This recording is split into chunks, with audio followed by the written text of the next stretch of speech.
Stephen ഹോക്കിങ്ങിൻ്റെ brief history of time എന്ന പുസ്തകത്തിൽ വളരെ രസകരമായ ഒരു അനക്ഡോട്ട് പറയുന്നുണ്ട്. ഒരുപാട് വർഷങ്ങൾക്ക് മുമ്പ് നടന്നിട്ടുള്ള ഒരു സംഭവമാണ്. 70, 80, 90 വർഷങ്ങൾക്ക് മുമ്പ് നടന്നിട്ടുള്ളതായിരിക്കണം. ബെർട്രാൻഡ് റൂസൽ എന്ന് പറയുന്ന പ്രശസ്തനായ ബ്രിട്ടീഷ് ഫിലോസഫർ, ഹിസ്റ്റോറിയൻ, റൈറ്റർ, അദ്ദേഹം ഒരു പബ്ലിക് ലെക്ചർ നടത്തുകയായിരുന്നു. വളരെ സാധാരണക്കാരായിട്ടുള്ള, വളരെ പ്രായം ചെന്നിട്ടുള്ള ആളുകളുടെ മുമ്പിൽ അദ്ദേഹം ശാസ്ത്രത്തെക്കുറിച്ച് വിവരിക്കുകയായിരുന്നു.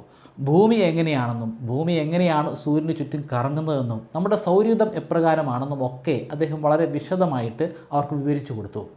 ക്ലാസിൻ്റെ അവസാന ഭാഗത്തിൽ അവിടെ ഇരിക്കുന്ന ആളുകൾക്ക് അദ്ദേഹത്തോട് സംശയങ്ങൾ ചോദിക്കാം.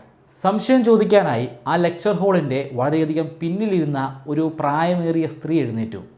അവർ പറഞ്ഞു, നിങ്ങൾ ഇത്രയും നേരം പറഞ്ഞിരുന്നതൊക്കെ പൊട്ടത്തരമാണ്. അങ്ങനെയൊന്നുമല്ല ഭൂമി നിങ്ങൾ പറയുന്നത് പോലെ ഒരു പന്തിൻ്റെ രൂപത്തിലല്ല, മറിച്ച് അത് പരന്നിട്ടാണുള്ളത്. പരന്നിരിക്കുന്ന ഈ ഭൂമി ഒരു ഭീമാകാരനായിട്ടുള്ള ആമയുടെ മുകളിലാണ് ഇരിക്കുന്നത്. ആ ആമ സഞ്ചരിക്കുന്നതനുസരിച്ച് ഈ പരന്ന ഭൂമിയും സഞ്ചരിക്കുന്നു. ബെർട്രാൻഡ് റൂസൽ പെട്ടെന്ന് തന്നെ ഒരു ചോദ്യം ചോദിച്ചു. അങ്ങനെയാണെങ്കിൽ നിങ്ങൾ പറയുന്ന ആ ഭീമാകാരനായിട്ടുള്ള ആ ആമ എവിടെയാണ് നിൽക്കുന്നത്?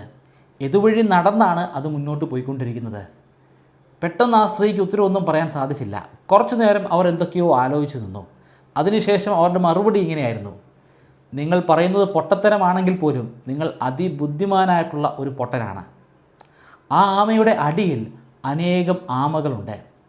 ഒരാമയുടെ അടിയിൽ മറ്റൊരു ആമ, ആ ആമയുടെ അടിയിൽ വേറൊരു ആമ, അങ്ങനെ അനേകം ഒരിക്കലും അവസാനിക്കാത്ത ആമകൾ. അതിൻ്റെ എല്ലാം മുകളിലായി പരന്ന ഭൂമിയും സ്ഥിതി ചെയ്യുന്നു. ബ്രീഫ് ഹിസ്റ്ററി ഓഫ് ടൈം എന്ന പുസ്തകത്തിൻ്റെ പിന്നീടുള്ള ഭാഗങ്ങൾ പറയുന്നത് സമയത്തെക്കുറിച്ചാണ്.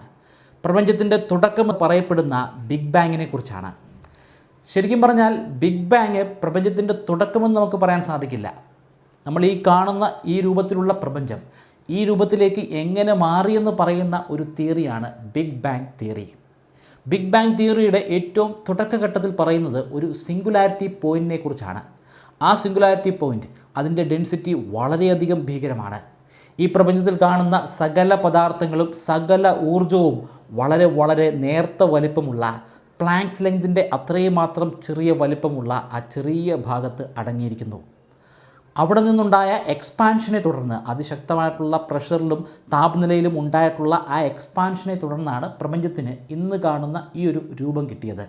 ഈ കാണുന്ന പ്രപഞ്ചത്തിന് 2 ഡിമെൻഷൻസ് ഉണ്ട്. 2-2-ലധികം ഡിമെൻഷൻസ് ഉണ്ട്. അതിൽ പറയപ്പെടുന്ന 2 ഡിമെൻഷൻസിന് ഇവിടെ വലിയ പ്രാധാന്യമുണ്ട്. ഒന്ന് സ്പേസ്, മറ്റൊന്ന് ടൈം. ആൽബർട്ട് ഐൻസ്റ്റീൻ്റെ തിയറി അനുസരിച്ച് ഈ സ്പേസും ടൈമും കൂടിച്ചേരുന്ന സ്പേസ് ടൈം എന്ന് പറയുന്ന ഒരു ഫാബ്രിക്കിലാണ് ഈ പ്രപഞ്ചത്തിൽ കാണുന്ന സകല പദാർത്ഥങ്ങളും സ്ഥിതി ചെയ്യുന്നത്. ഓരോ പദാർത്ഥങ്ങളും ഈ സ്പേസ് ടൈം ഫാബ്രിക്കിൽ നിലനിൽക്കുന്നത് കാരണം അവിടെ ഒരു കർവേച്ചർ അല്ലെങ്കിൽ ഒരു ചുളി ഉണ്ടാകുന്നുണ്ട്. ആ ചുളിവാണ് ശരിക്കും ഗ്രാവിറ്റി അല്ലെങ്കിൽ ഗ്രാവിറ്റേഷണൽ ഫോഴ്സ്. ഐൻസ്റ്റീൻ പറയുന്നതനുസരിച്ച് ഗ്രാവിറ്റേഷണൽ ഫോഴ്സ് ഒരു ഫോഴ്സേ അല്ല, മറിച്ച് അത് ഒരു ഫിനോമിന മാത്രമാണ്, അതൊരു പ്രതിഭാസം മാത്രമാണ്. ബിഗ് ബാങ്ങിനെ കുറിച്ച് ഒരുപാട് ആളുകൾക്ക് ഒരുപാട് സംശയങ്ങളുണ്ട്.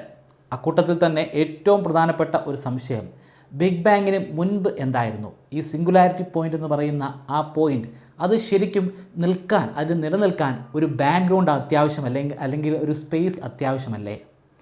പക്ഷേ ബിഗ് ബാങ് തിയറി അനുസരിച്ച് സ്പേസ് എന്ന ഡിമെൻഷനും ടൈം എന്ന ഡിമെൻഷനും ബിഗ് ബാങ്ങിലൂടെയാണ് ഉണ്ടായത്.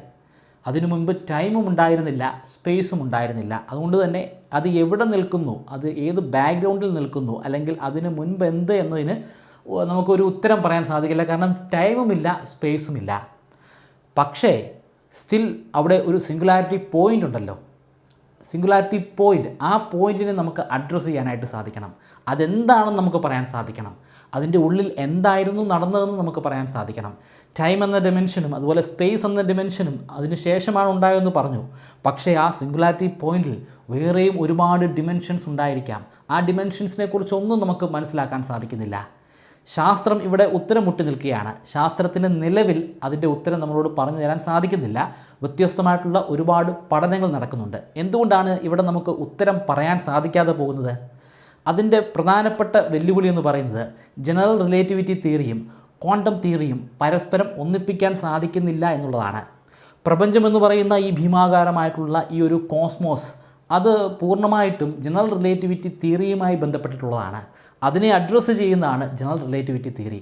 അവിടെയുള്ള പഠനങ്ങൾ നടത്താൻ വേണ്ടി നമുക്ക് ഉപയോഗിക്കാൻ സാധിക്കുന്നതാണ് ജനറൽ റിലേറ്റിവിറ്റി തിയറി.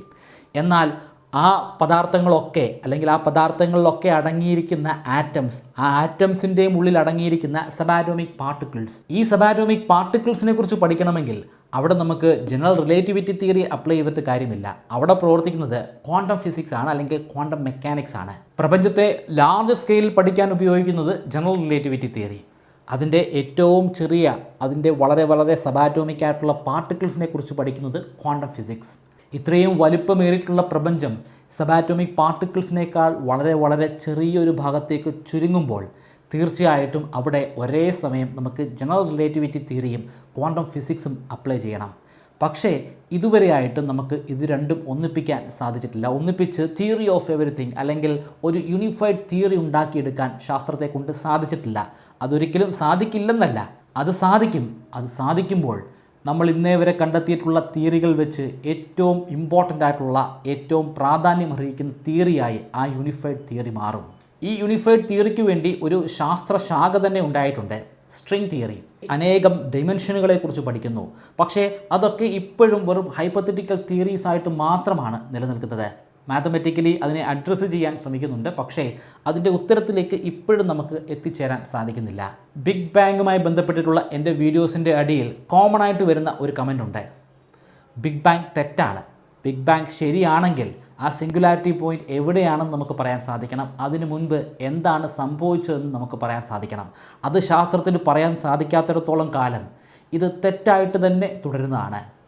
പക്ഷേ ഈ സിംഗുലാരിറ്റി പോയിൻ്റ് എന്താണെന്ന് നമ്മൾ കണ്ടെത്തി കഴിഞ്ഞാൽ, അതിൻ്റെ ശാസ്ത്രം നമ്മൾ മനസ്സിലാക്കി കഴിഞ്ഞാൽ പിന്നെയും ചോദ്യം ഉന്നയിക്കാമല്ലോ. മുൻപ് പറഞ്ഞ അനക്ഡോട്ടിലെ ആമയുടെ അടിയിൽ അനേകം അനേകം ആമകൾ ഉണ്ടെന്ന് പറയുന്നത് പോലെ അതിനു മുൻപെന്തായിരുന്നു, അതിനു മുൻപെന്തായിരുന്നു, അതിനു മുൻപെന്തായിരുന്നു എന്ന ചോദ്യം എല്ലായ്പ്പോഴും ഉണ്ടായിക്കൊണ്ടേയിരിക്കും. ആ ചോദ്യം ചോദിക്കുന്നത് ഒരിക്കലും ഒരു തെറ്റല്ല. കാരണം അത് അറിയാനുള്ള മനുഷ്യൻ്റെ ഒരു ആകാംക്ഷയാണ്. അത് അറിയാനായിട്ട് മനുഷ്യൻ ശ്രമിച്ചുകൊണ്ട് തന്നെ ഇരിക്കും. അതിനെ സഹായിക്കാൻ, ആ അറിവ് നേടിക്കൊടുക്കാനായി ശാസ്ത്രവും പ്രവർത്തിക്കുന്നതാണ്. ഇത്തരത്തിൽ ഉത്തരം പറയാത്തത് കൊണ്ട് തന്നെ, അല്ലെങ്കിൽ ഉത്തരം ശാസ്ത്രത്തിന് പറയാൻ സാധിക്കാത്തത് കൊണ്ട് തന്നെ ഞാൻ എക്കാലത്തേക്കും ഒരു ദൈവവിശ്വാസിയായിട്ട് തന്നെ തുടരുമെന്നും ഇത്തരം കമൻറ്റുകൾ അയക്കുന്ന ആളുകൾ കൂട്ടിച്ചേർക്കാറുണ്ട്. അങ്ങനെയാണെങ്കിൽ എനിക്കൊരു ക്യൂരിയോസിറ്റി ഉണ്ട്, എനിക്കറിയാൻ താല്പര്യമുള്ള ഒരു ചോദ്യമുണ്ട്. ദൈവവിശ്വാസിയാണെങ്കിൽ ദൈവമാണ് ഈ പ്രപഞ്ചം സൃഷ്ടിച്ചതെന്നായിരിക്കുമല്ലോ പറയുക. ദൈവമാണ് ഈ പ്രപഞ്ചം സൃഷ്ടിച്ചതെങ്കിൽ പ്രപഞ്ചം സൃഷ്ടിക്കുന്നതിന് മുൻപ് ദൈവം എന്ത് ചെയ്യുകയായിരുന്നു? പ്രപഞ്ചം സൃഷ്ടിക്കുന്നതിന് 1,00,000 വർഷം മുമ്പ് എന്ത് ചെയ്യുകയായിരുന്നു? 10,00,000 വർഷം മുമ്പ് എന്ത് ചെയ്യുകയായിരുന്നു? 1 കോടി, 100 കോടി, 1000 കോടി വർഷങ്ങൾക്ക് മുമ്പൊക്കെ ദൈവം എന്ത് ചെയ്തുകൊണ്ടിരിക്കുകയായിരുന്നു? അങ്ങനെ പോവുകയാണെങ്കിൽ ഒടുക്കമില്ലാത്ത ഒരു കണക്കിലേക്കായിരിക്കും നമ്മൾ പോവുക. ആ സമയങ്ങളിലൊക്കെ ദൈവം എന്ത് ചെയ്യുകയായിരുന്നു? ദൈവം എവിടെയായിരുന്നു? ദൈവത്തിൻ്റെ ഉദ്ദേശ ലക്ഷ്യങ്ങൾ എന്തൊക്കെയായിരുന്നു? പിന്നെ എങ്ങനെയാണ് ഒരു സുപ്രഭാതത്തിൽ ദൈവം പ്രപഞ്ചത്തെ ഉണ്ടാക്കാനായിട്ട് തീരുമാനിച്ചത്? ദൈവം എങ്ങനെയാണ് പ്രപഞ്ചത്തെ ഉണ്ടാക്കിയത്? ഇതാദ്യമായിട്ട് ഒരാൾ ചോദിക്കുന്ന ചോദ്യമാണെന്ന് ഞാൻ വിശ്വസിക്കുന്നില്ല. ഈ ചോദ്യം പലപ്പോഴായിട്ട് പല ആളുകളും ചോദിച്ചിട്ടുണ്ടായിരിക്കും. എനിക്ക് അറിയാൻ താല്പര്യമുള്ള ഒരു ചോദ്യമാണ്. നിങ്ങൾക്ക് അതിൻ്റെ ഉത്തരം അറിയാമെങ്കിൽ ദയവായി കമൻറ്റ് ബോക്സിൽ ഒന്ന് രേഖപ്പെടുത്തുക. നിങ്ങൾക്ക് ഞാനൊരു 25 മെമ്മറി ട്രിക്കുകൾ പറഞ്ഞു തരാം.